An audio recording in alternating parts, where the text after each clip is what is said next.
नमस्कार। बुंदेलखंड विश्वविद्यालय के YouTube चैनल बीयू संवाद में आपका स्वागत है। और जैसा कि बीयू संवाद में हर बार हम किसी अतिथि के साथ मुलाकात करते हैं, लेकिन आज का जो अवसर है वो विशेष है। आज का अवसर विशेष है क्योंकि आज हमारे साथ में अतिथि नहीं है, बल्कि ये जो हमारी मीडिया लैब है, इसकी परिकल्पना को जिन्होंने साकार रूप दिया है, ऐसे हमारे पूर्व कुलपति प्रोफेसर जेवी वैशंपायन जी हमारे साथ में। सर, आपका बहुत बहुत स्वागत है। Thank you. तो हम अपने आप को आज अभिभूत महसूस करते हैं कि आज इस सुअवसर पर सर का हमको साथ मिला। तो आज चर्चा करेंगे कि उच्च शिक्षा के क्षेत्र में जो हमारे छात्र हैं वो किस प्रकार से अपना जो है भविष्य को बेहतर कर सकते हैं। तो सबसे पहले तो सर ये बताइए कि आज 1 साल वर्ष हो रहा है इस मीडिया लैब के उद्घाटन को लेकर के। वर्ष के बीच में सर मैं आपको जानकारी देना चाहूँगा कि कई सारे हमारे पास में कुलपति बाहर प्रदेश के भी आए, हमारे पास में दिल्ली से भी लोग आए, और उनका ये कहना था कि जिस प्रकार की ये मीडिया लैब है, इस प्रकार की मीडिया लैब पूरे उत्तर भारत में या उत्तर प्रदेश में कहीं पर भी नहीं है। तो आपने सर इस अंकुर को एक जो वृक्ष का रूप दिया है, क्या चुनौतियां रही, क्या चीजें रही, तो आप सर हम लोग हमारे दर्शकों को जानकारी दें सर।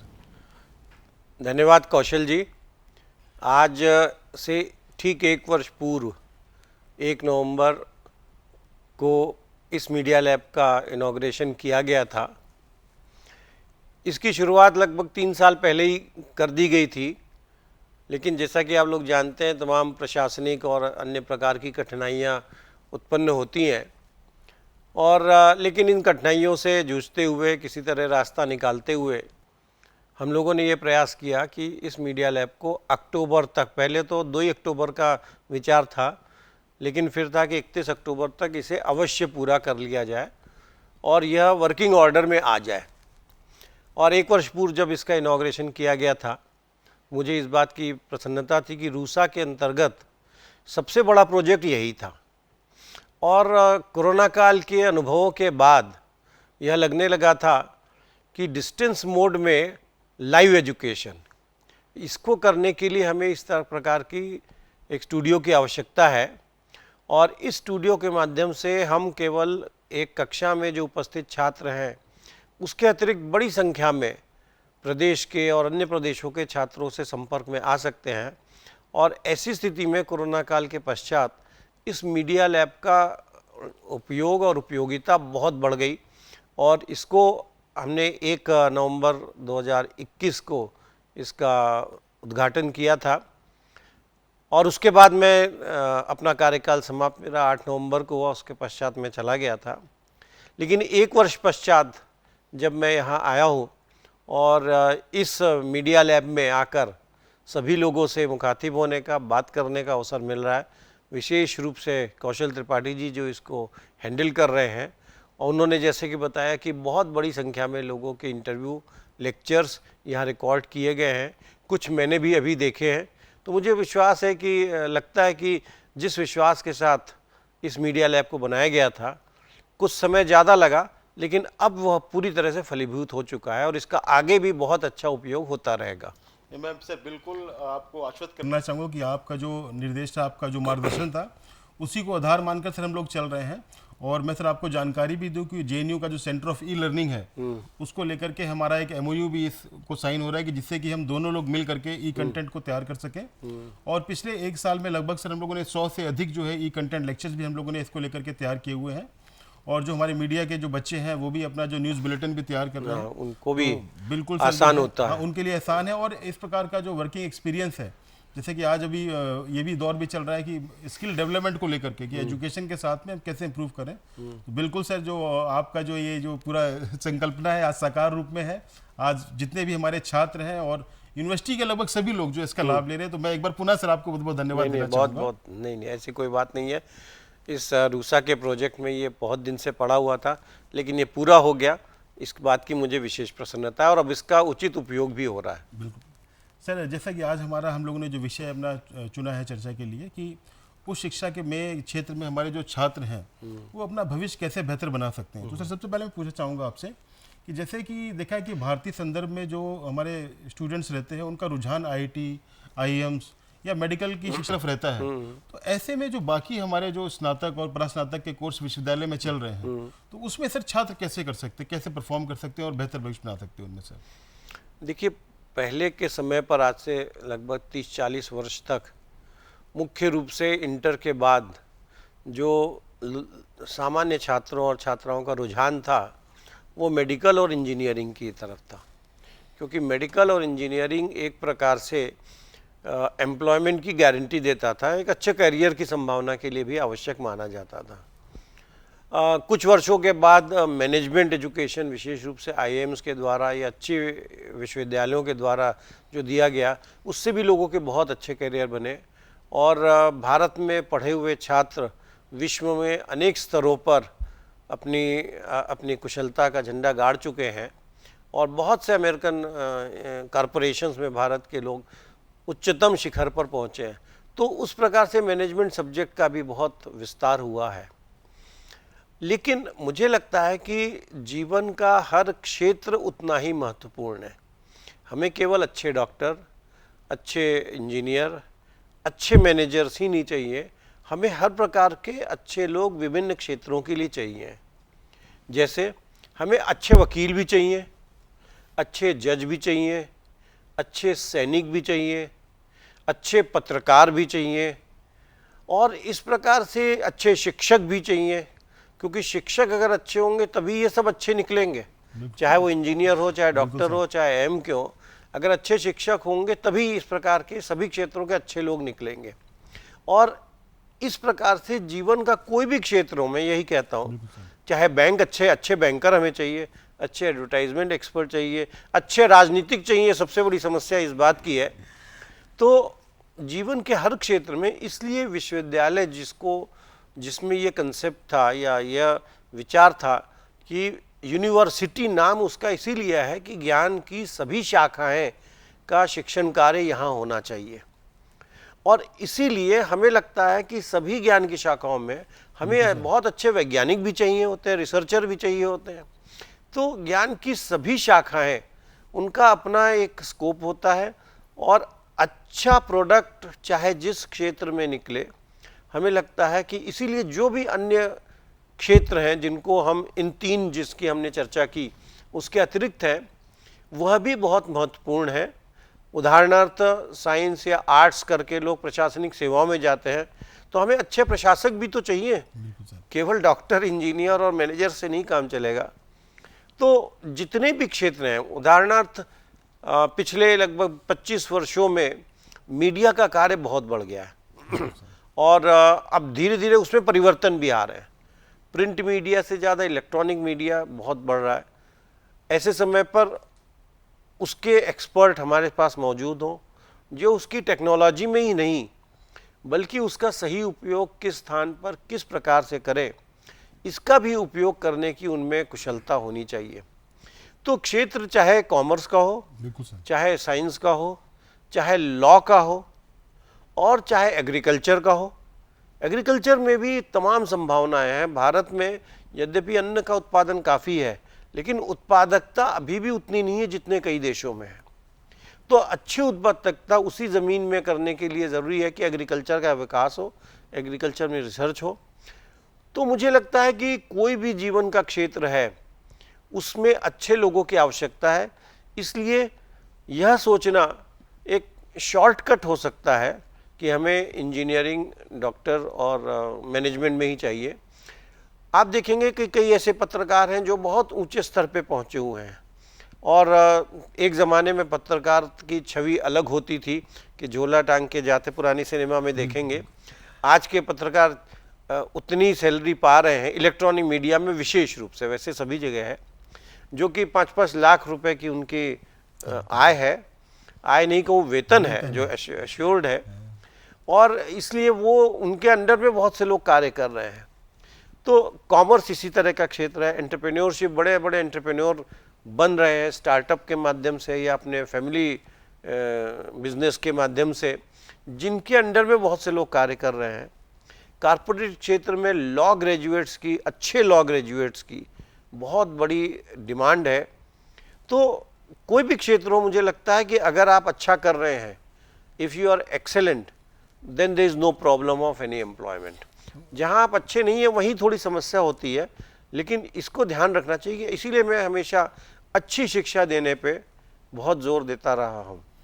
जितने भी हमारे जो छात्र आज सुन रहे होंगे, निश्चित ही सर का जो उत्तर था इस प्रश्न का, उसको सुन करके उनका आत्मविश्वास बढ़ेगा कि जीवन जो है वो केवल IIT IIM या मेडिकल तक ही नहीं है।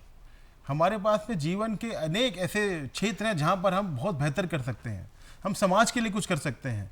तो कभी भी मन में इस प्रकार का विकार ना आए कि हम जो है हम इन इंस्टीट्यूशंस में हमारा एडमिशन नहीं हुआ या यहाँ पर हम प्रवेश नहीं ले पाए। तो जीवन का भी अंत नहीं है। आप अपनी शिक्षा को, जैसे सर ने बताया कि अगर आप सीरियस तरीके से पढ़ना प्रारंभ करेंगे तो ऐसे अनेक क्षेत्र हैं जहाँ पर आप सफल होकर के समाज की भी सेवा कर सकते हैं और अपना नाम और अपने परिवार का भी नाम रोशन कर सकते हैं। इसी में एक चीज मैं थोड़ा जोड़ना चाहूँगा।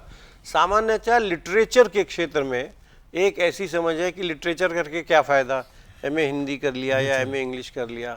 अब देखिए बहुत से सिनेमा में जो स्क्रिप्ट राइटर्स हैं, डायलॉग राइटर्स हैं, वो उनकी आय कितनी है और जीवन में कितने आगे बढ़ चुके हैं। उसी तरह से अब कंटेंट राइटर्स की, इंटरनेट युग में कंटेंट राइटर्स की बहुत आवश्यकता है जो अच्छा लिख सके, केवल लिखना नहीं, बहुत अच्छा लिख सके, एरर फ्री लिख सकें। तो इसीलिए लिटरेचर के क्षेत्र में भी असीम संभावना है, ट्रांसलेशन की बहुत संभावना है, क्योंकि अब लोगों में आदान प्रदान बहुत बढ़ गया है विभिन्न देशों के लोगों में। तो जो अंग्रेजी का है उसको जर्मन भी आना चाहिए, या हिंदी का है उसे जर्मन भी आना चाहिए, उसको स्पेनिश भी आना चाहिए।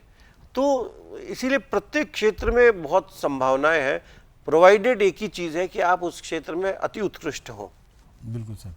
सर जैसा कि हम देखते हैं कि आज भारत जो है वो इकोनॉमी के क्षेत्र में दुनिया के 5वें नंबर पर आ गया। अभी हाल ही में हम लोगों ने ब्रिटेन को पीछे छोड़ा है। और हम यूरोप को देखें या हम विशेष रूप से अमेरिका को देखें तो एक समय था कि वहाँ पर हायर एजुकेशन के बाद में इंटरप्रेन्योर्स बहुत निकले, उद्यमी बहुत निकले। और उस उद्यमी के निकलने का परिणाम है कि आज देखें दुनिया की जितनी बड़ी बड़ी बहुत सारी कंपनियां हैं, उनके ऊपर कुछ ऐसे ही लोगों का जो है वो आधिपत्य है। मीडिया के क्षेत्र की आपने बात की कि मीडिया में किस प्रकार से परिवर्तन आया। सोशल मीडिया के क्षेत्र में गूगल है या ट्विटर है या ये सब चीज़ें हैं, तो इनका भी देखेंगे ये भी सब जो इंटरप्रेन्योरशिप है वो अमेरिका या वेस्टर्न वर्ल्ड के हैं। हमारे जो सर आज की तारीख में जो हायर एजुकेशन जो हमारे पास में है, जैसे भी हमारे जो प्रधानमंत्री वो भी स्किल डेवलपमेंट को लेकर के बात करते हैं, तो हमारे सर जो हायर एजुकेशन है वो स्किल डेवलपमेंट को लेकर के या इंटरप्रेन्योरशिप को लेकर के या जो इंक्यूबेशन को आजकल चल रहा है वो सर कितने तैयार है? क्योंकि एक ऐसा लग रहा है कि अगली अब आने वाली सदी भारत की है, तो क्या हम सर तैयार हैं आज इस रूप से हमारे विश्वविद्यालय? देखिए, मुझे लगता है कि जिस प्रकार से इन क्षेत्रों का विकास हो रहा है उसी अनुपात में उसकी उत्कृष्टता भी अच्छी रहे, इसकी आवश्यकता है। क्योंकि अब कंपटीशन जो है या प्रतियोगिता केवल आपके शहर की नहीं है, आपके देश की नहीं है, विश्व स्तर की है।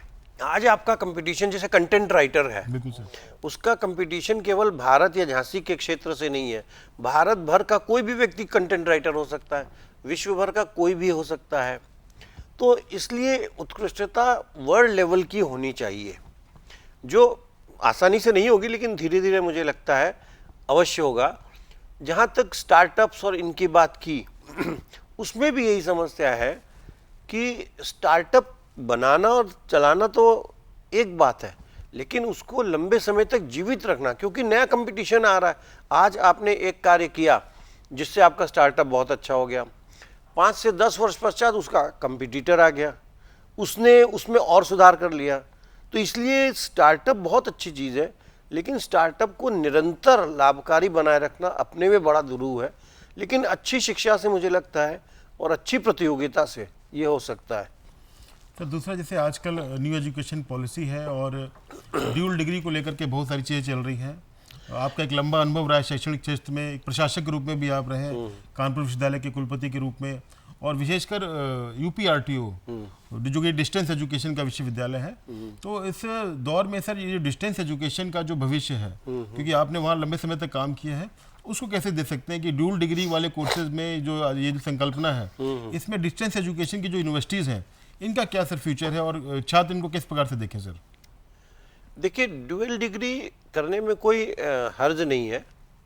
अगर किसी डिग्री कोर्स के करने के दौरान अगर आपके पास कुछ वक्त बचता है तो उसको अध्ययन अध्यापन में लगा सकते हैं, जिससे एक विषय के साथ साथ एक दूसरा विषय भी आप जान सकते हैं।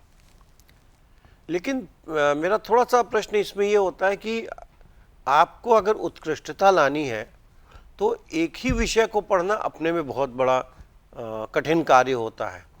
तो अगर आप अपनी ऊर्जा को 2 विषयों में विभाजित कर लेंगे तो किस में वो एक्सेलेंट हो जाएंगे, एक में होंगे या दूसरे में होंगे या दोनों में होंगे, ये एक बहुत बड़ा प्रश्न उठता है। मेरा ऐसा विचार है कि बहुत से ऐसे कोर्सेज हैं जिसमें लोग केवल उस कोर्स करने के लिए या तो साइंस के या आर्ट्स के विषय ले लेते हैं और उस समय उनका कोई एक निश्चित लक्ष्य नहीं होता। ऐसे समय पर उनको एक स्किल ओरिएंटेड दूसरा कोर्स जो अल्पकालीन हो और जो स्किल बेस्ड ज़्यादा हो, इस प्रकार के अगर कोर्स कराए जाएं साथ साथ, तो उनका समय भी बचेगा और डुअल डिग्री हो सकता है, एक डिग्री हो और एक डिप्लोमा हो, तो वो अधिक उपयोगी हो सकता है। ऐसा मेरा विश्वास है। सर एक प्रश्न पूछना चाहूँगा कि जैसे आपके समय में जो शिक्षा का तरीका था या जो ज्ञान अर्जित के तरीके थे थोड़े भिन्न थे, अब नई जनरेशन के पास में इंफॉर्मेशन के अलग अलग अपने स्रोत हैं, तो जिस प्रकार से स्रोत पढ़े हैं उस प्रकार से डिस्ट्रैक्शन भी बहुत बड़ा है सर। बिल्कुल। तो आज के समय में किस प्रकार से जो हमारी यंग जनरेशन है वो अपना टाइम मैनेजमेंट करे कि जिससे वो फोकस्ड होकर के स्टडी कर सके सर? आप क्योंकि आपने लंबे समय तक शैक्षणिक स्थान में रहे हैं, तो आप सर देखें कि क्या कहाँ पर जो युवा जो है कैसे इससे निकल सकते हैं सर? ठीक है जी, बिल्कुल आप सही कह रहे हैं कि जो ट्रेडिशनल एजुकेशन था वो पूरा का पूरा खराबी था, ऐसा नहीं है। लेकिन समय के साथ साथ टेक्नोलॉजी बदली है और उस टेक्नोलॉजी के प्रयोग से हम उसको और सुधार सकते हैं। उदाहरणार्थ इलेक्ट्रॉनिक मीडिया या जिस तरह का है, जिसमें यूट्यूब के माध्यम से बहुत बड़ी संख्या में लोगों को ऐसे विषयों की जानकारी मिल रही जिनको वो नहीं जानते थे या वहाँ तक उनकी पहुँच नहीं थी। तो यूट्यूब में लगभग सभी विषय उपलब्ध होते हैं। लेकिन समस्या इस बात की है, कहीं कहीं इनकी इतनी अधिकता हो गई है कि what is right what is wrong. क्योंकि इंटरनेट, लोग अक्सर कहते हैं ये मैंने इंटरनेट में पढ़ा। अरे इंटरनेट में तो सही भी चीज़ें हैं, गलत भी चीज़ें हैं। अब सही चीज़ें पहचान के उसको पढ़ना और समझना, यह अपने में एक थोड़ा कठिन कार्य है। इसलिए टेक्नोलॉजी में बदलाव हो, लेकिन उस बदलाव का उद्देश्य अधिक लोगों तक पहुंचना, एक ये होना चाहिए, और दूसरा ये होना चाहिए कि एजुकेशन क्या है, एजुकेशन आपके दिमाग में क्या चीज़ आ रही है, आपका मानसिक विकास कितना हो रहा है, क्या आप चीज़ों को अच्छे तरह से समझ रहे हैं। जिसमें अब कहा जाता है कि रोट लर्निंग का ज़माना गया, जो आज से 50 वर्ष पहले तक इसे रट लो। अब कह रहे हैं हाई स्कूल लेवल पे भी रोट लर्निंग नहीं होनी चाहिए। तो रोट लर्निंग नहीं, इसीलिए आवश्यकता, चूँकि आज के विश्व में ज़्यादा कॉम्प्लेक्सिटी है, ज़्यादा जटिलता है, इसलिए जो वर्ल्ड लेवल पे ये कहा जा रहा है कि केवल एक थ्योरी पढ़ के नहीं, क्रिटिकल थिंकिंग जो एक शब्द निरंतर प्रयोग हो रहा है, और हमारी जो शिक्षा नीति बनी है 2020 की, उसमें भी कहा गया क्रिटिकल थिंकिंग डेवलप होनी चाहिए, रोट लर्निंग नहीं। क्योंकि जब तक क्रिटिकल थिंकिंग नहीं होगी, उसको हिंदी के लिए क्या उपयुक्त शब्द होगा, लेकिन मेरे को लगता है कि शब्द से अर्थ कन्वे हो रहा है कि आप किसी भी समस्या को सॉल्व कर सकते हैं। उदाहरणार्थ आप इंजीनियर बने, तो इंजीनियर बनने के बाद केवल आपने जो विषय पढ़ा उसी को नहीं, उससे संबंधित बातों से संबंधित जो समस्याएं आएंगी उसको भी सॉल्व कर पाए। क्योंकि मुख्य रूप से समस्याओं को, या प्रॉब्लम सॉल्विंग जिसे कहते हैं, समस्याओं को दूर करना, यही तो स्किल है सबसे बड़ी।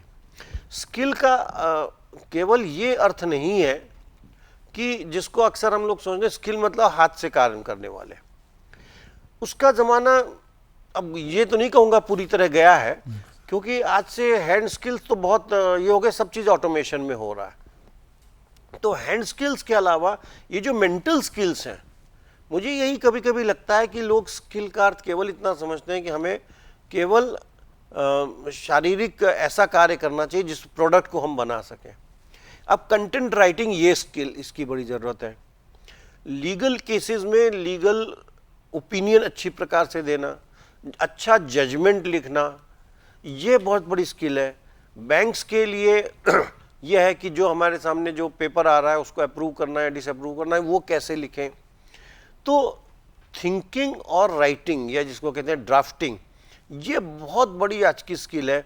अखबार में अगर कोई गलत भाषा का प्रयोग करता है तो उसमें अखबार की बदनामी होती है। न्यूज़ वही दे रहा है लेकिन अच्छी भाषा में लिखा जाए।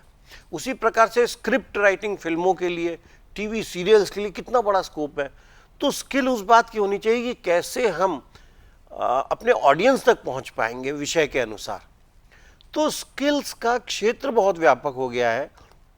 हमें लगता है इंटेलेक्चुअल स्किल्स ये बहुत बड़ा महत्व हो गया है। इंटेलेक्चुअल, मेंटल, साइकोलॉजिकल, ये स्किल्स बहुत महत्वपूर्ण है।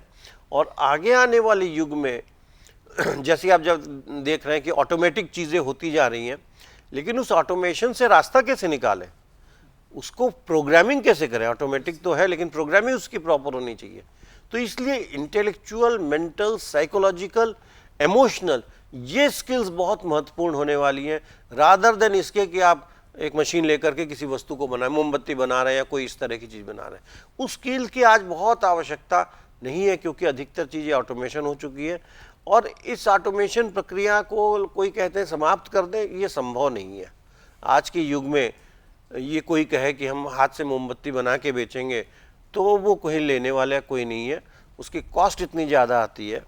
तो इसलिए कैसे मशीनों का सही उपयोग करें और कैसे इंटेलेक्चुअल और सोशल और इमोशनल और साइकोलॉजिकल स्किल्स बढ़ाएं, ये बहुत बड़ी स्किल्स हैं। इसके ऊपर विशेष ध्यान दिया जाना चाहिए। और इसको देने का माध्यम ये स्किल डेवलपमेंट के कोर्स नहीं है, उसका माध्यम है एजुकेशन। मैं अक्सर ये कहता था कि एजुकेशन केवल ये नहीं है कि आप विषय पढ़ लें, विषय पढ़ते पढ़ते उस विषय को समझने की, उस विषय को व्यक्त करने की जो स्किल डेवलप होती है, समस्या को समझने की, वही सबसे महत्वपूर्ण है।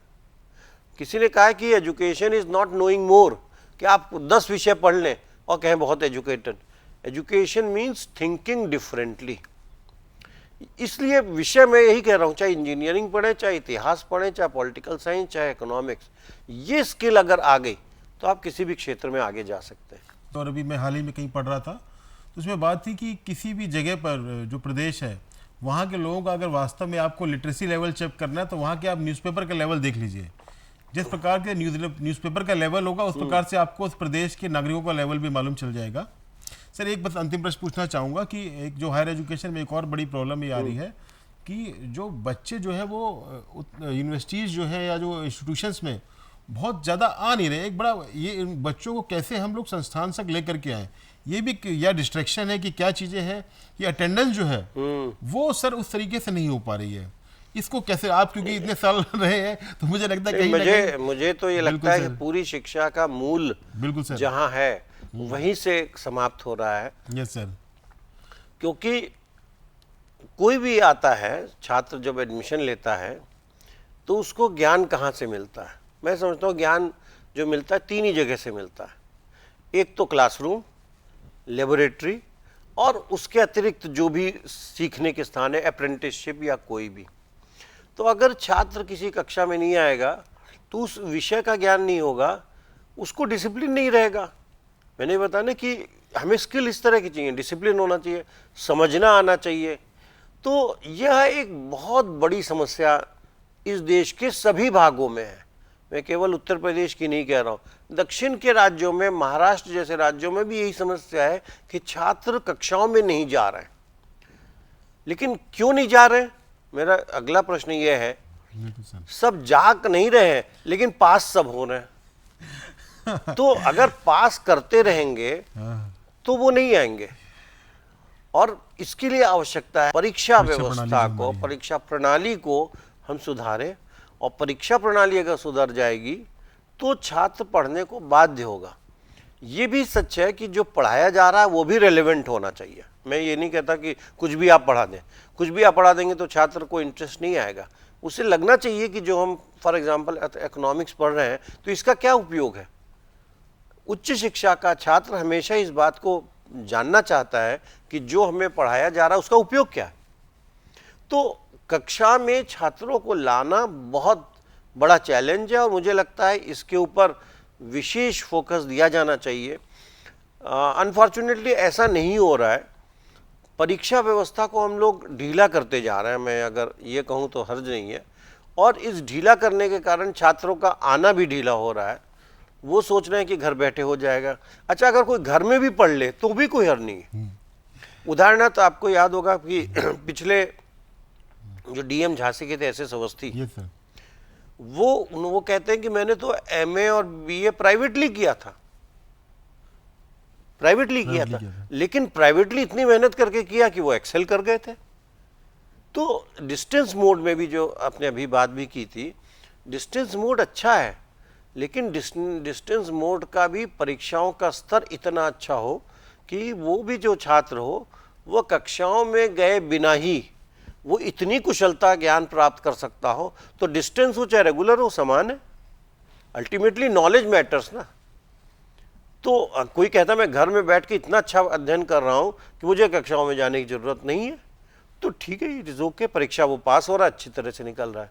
समस्या तब हो रही है कि न वो घर में पढ़ रहा है न कक्षाओं में आ रहा है। डिस्ट्रैक्शन वाली बात भी कुछ हद तक सही है, लेकिन मुझे लगता है हर ज़माने में कुछ न कुछ डिस्ट्रैक्शन रहा करता था। छात्रों को यही बताने की और समझाने की भी आवश्यकता है कि डिस्ट्रैक्शन कहेंगे आप दिन में 2 घंटे डिस्ट्रैक्शन चाहे जो कर लीजिए, लेकिन अपने बाकी समय में जो पढ़ने का है उस पर ध्यान दें।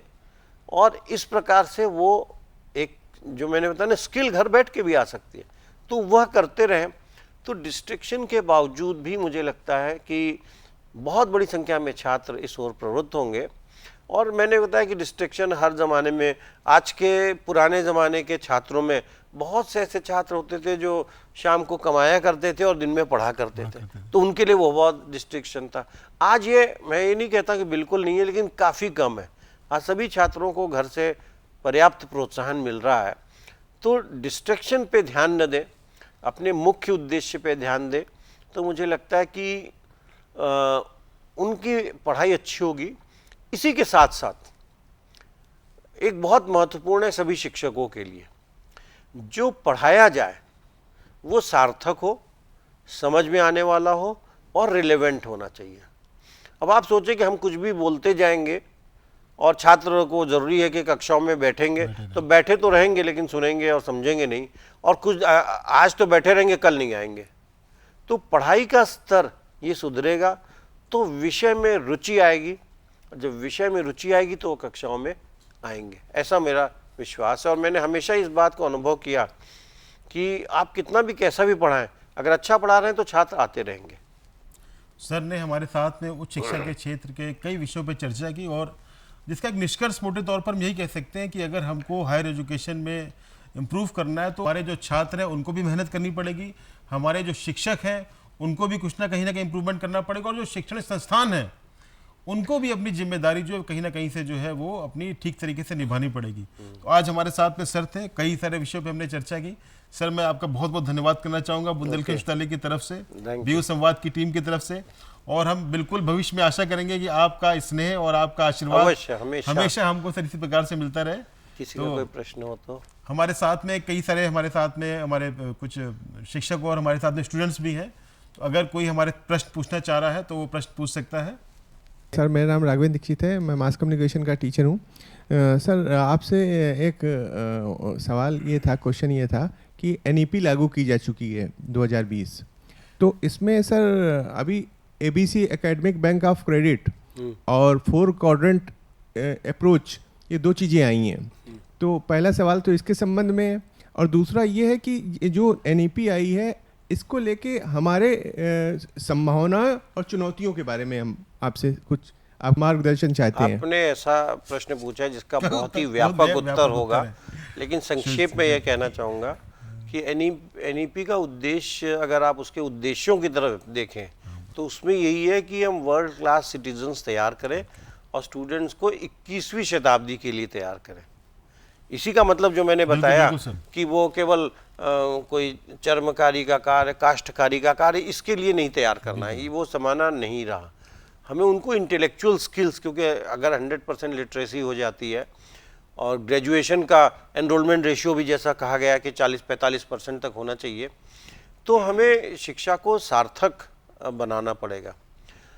एनईपी के संदर्भ में एनईपी का उद्देश्य यही है, लेकिन मुझे ऐसा लगता है, ये मेरी व्यक्तिगत धारणा है कि एनईपी में जितने बड़े पैमाने पे परिवर्तन किए गए हैं और किए जा रहे हैं वो थोड़ी जल्दबाजी है। धीरे धीरे किसी भी बड़े प्रयोग को करने पे से पहले छोटा प्रयोग किया जाता है और छोटा प्रयोग के अनुभवों से बड़े प्रयोग पर आते हैं। एक साथ आप बड़े प्रयोग करने लग जाएं और ये पूरी शिक्षा व्यवस्था के लिए जहाँ पे करोड़ों विद्यार्थी और लाखों शिक्षक हैं, बहुत से लोगों को अभी तक बहुत से उसके मुद्दे स्पष्ट ही नहीं है। इसलिए कभी कभी कन्फ्यूजन उत्पन्न हो जाता है, लोगों को समझ में ये नहीं आता ऐसा क्यों किया जा रहा है। तो थोड़ा सा समझ के करना होगा, ऐसा मुझे विश्वास है। उसके बाद एक कोरोना काल गया, उसमें 2 वर्ष तक लगभग शिक्षा व्यवस्था बहुत प्रभावित हुई थी और उसी के साथ साथ इसे लागू कर दिया। तो जो समय एक तैयारी का होता है, जब बड़े परिवर्तन करने हो तो तैयारी भी उतनी होनी चाहिए। और हमेशा मैं कहता हूँ एक छोटा ट्रायल करें, उसके अनुभव से बड़े ट्रायल की तरफ बढ़े। यहाँ बड़ा ट्रायल एक साथ कर दिया गया, तो मुझे ये लगता है कि थोड़ी सी कठिनाई इसमें अवश्य आएंगी।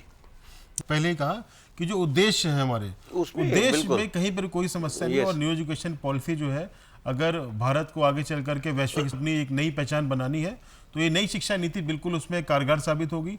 कुछ कठिनाइयाँ, कभी भी कोई नई चीज़ हम लेकर के आते हैं, नए जूते भी हम पहनते हैं तो कभी कभी कांटे लगते हैं लेकिन लंबे समय पे हमको आराम देते हैं। तो मुझे लगता है कि आगे चल करके निश्चित ही भारत जो इससे लाभ लेगा। सर को जो है धन्यवाद करना चाहूँगा। धन्यवाद आप सभी को, बीयू संवाद की तरफ से और सभी की तरफ से। बिल्कुल, प्लीज मैम, प्लीज। सर नमस्कार। सर मैं ये पूछना चाहती हूँ कि जैसे बुंदेलखंड यूनिवर्सिटी में जो बच्चे पढ़ने आते हैं तो रूरल बैकग्राउंड के होते हैं। मैं डिपार्टमेंट ऑफ इंग्लिश की टीचर हूँ, तो मैं देखती हूँ बच्चों को इंग्लिश बोलना नहीं आता है, समझना नहीं आता है, तो उसमें हमें ज़्यादा मेहनत करनी पड़ती है।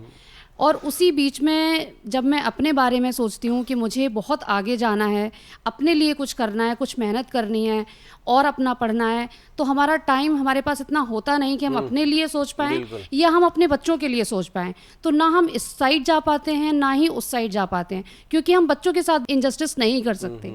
तो इस बात में मैं आपका अनुभव देखिए, लेना जब हम चाहती हूँ सर। शिक्षा नीति की बात करते हैं तो उसमें केवल उच्च शिक्षा की नहीं, उच्च शिक्षा में छात्र आपके कहाँ से आ रहे हैं, सेकेंडरी एजुकेशन से आ रहे हैं या मिडिल एजुकेशन जिससे कहा जाता था। चूंकि वहाँ की व्यवस्था भी बहुत उपयुक्त नहीं चल रही है, तो वही छात्र आपके यहाँ आ रहे हैं। अब बीएससी मैथ्स करने के लिए कोई आ गया और उसको अलजेब्रा ही नहीं आता है, तो कठिनाइयाँ तो उत्पन्न होगी। ऐसा ही अंग्रेजी विषय में, अब बीए लेवल पे ABCD तो नहीं पढ़ा सकते ना, कि सेंटेंस कैसे बनाएं, वर्ब क्या है, नाउन क्या है। तो समस्या नीचे से बहुत हद तक उच्च शिक्षा में आ रही है। और जब तक मैंने जो शिक्षा व्यवस्था के सुधार की बातें की, अच्छी शिक्षा की, वो सभी स्तरों पे होना है। जब आपको अच्छा प्रोडक्ट मिलेगा तो you can improve it further. अगर प्रोडक्ट अच्छा नहीं है तो आप उसको सुधारने में ही अपना आधी एनर्जी लगा देंगे। तो ये समस्या है। और उच्च शिक्षा जो नीति बनी है शिक्षा नीति में, उसमें सभी के लिए बात की गई है। अब वो किस सीमा तक और कब तक हो पाएगा, क्योंकि हाई स्कूल और इंटर ये 2 बहुत पहले की स्थितियां हैं, इसके पहले की, वहाँ भी अपेक्षित सुधार की बहुत ज़रूरत है। तभी उच्च शिक्षा में व्यापक सुधार हो पाएगा। कोई शिक्षक बहुत मेहनत करके अपनी कक्षा के छात्रों को सुधार ले, लेकिन व्यापक रूप में अगर करना है तो हमें अच्छा प्रोडक्ट भी चाहिए। और कोई एक प्रश्न? सवाल मैं पूछना चाहूँगा। मैं उमेश शुक्ला, पत्रकारिता विभाग में हूँ। हर विश्वविद्यालय के लिए जो कुलपति नियुक्त किए जाते हैं उनका कार्यकाल केवल 3 वर्ष का है। वर्षों से ये मांग उठ रही है कि 5 साल होना चाहिए कम से कम, क्योंकि 3 वर्ष में समझते समझते लग जाता है और जब तक आदमी समझ पाता है तब तक वो विश्वविद्यालय से आगे बढ़ जाता है। तो इसके बारे में क्या ऐसा होना चाहिए? देखिए, ऐसा है कि इस विषय में अलग अलग जगहों पर राय अलग अलग है। और केंद्रीय विश्वविद्यालयों में लगभग 5 वर्ष का समय है, मध्य प्रदेश के विश्वविद्यालयों में 4 वर्ष का है, कुछ राज्यों में भी 5 वर्ष का कार्यकाल है, कुछ राज्यों में 3 ही वर्ष का कार्यकाल है। अब दोनों ही प्रकार के अनुभव रहे हैं। अगर विश्वविद्यालय में कुलपति या कोई अन्य अधिकारी काम न करे तो 5 साल में भी कुछ नहीं कर सकता है, और 3 वर्ष में भी काफ़ी कुछ किया जा सकता है। लेकिन उत्तर प्रदेश में जब श्री राम नाईक जी राज्यपाल थे, उन्होंने भी इस बात को स्वयं अनुभव किया था और इस बात की उन्होंने रिकमेंडेशन भी की थी तत्कालीन सरकार से कि ये 5 वर्ष का किया जाए और 3 वर्ष बाद उसका एक असेसमेंट हो, उसके आधार पे 2 वर्ष का एक्सटेंशन दिया जाए। लेकिन वो नहीं हो पाया है, आज भी नहीं हो पाया है। जैसा मैंने कहा, कुछ जगह है 5 वर्ष का, तो अब ये अलग अलग अनुभव और इसका चूँकि उसमें एक्ट में परिवर्तन करना होता है, तो इसमें कहीं ना कहीं राजनीतिक स्तर पे इसका निर्णय होने की ज़रूरत है। शिक्षा नीति में इस बारे में साइलेंट है, क्योंकि उन्होंने केंद्रीय विश्वविद्यालय में ऑलरेडी 5 वर्ष का किया हुआ है। तो सर ने शिक्षा के जितने भी क्षेत्र हो सकते थे, चाहे वो न्यू एजुकेशन पॉलिसी हो, प्रशासनिक व्यवस्था हो, छात्रों की पढ़ाई हो, आगे हम किस प्रकार से बेहतर भारत का निर्माण कर सकते हैं, मुझे लगता है कि सर ने सभी प्रश्नों के बहुत बेहतर उत्तर दिए हैं। और जिस विषय को लेकर के हम चले थे कि हमारे छात्र कैसे अपना भविष्य उज्जवल कर सकते हैं, निश्चित ही आज की चर्चा जो है उससे उनको लाभ मिलेगा। तो मैं हमारे सभी दर्शकों की तरफ से, बुंदेलखंड विश्वविद्यालय परिवार की तरफ से और बीयू संवाद की तरफ से हमारे दर्शकों का और विशेष रूप से हमारे सर का बहुत बहुत धन्यवाद करना चाहता हूं। और फिर आपसे मुलाकात होगी किसी नए कार्यक्रम में, किसी नए अतिथि के साथ में। और फिर कह दूँ, आज हमारे साथ अतिथि नहीं थे, आज हमारे साथ में जो थे हमारे संरक्षक थे। बहुत बहुत धन्यवाद आपका। नमस्कार।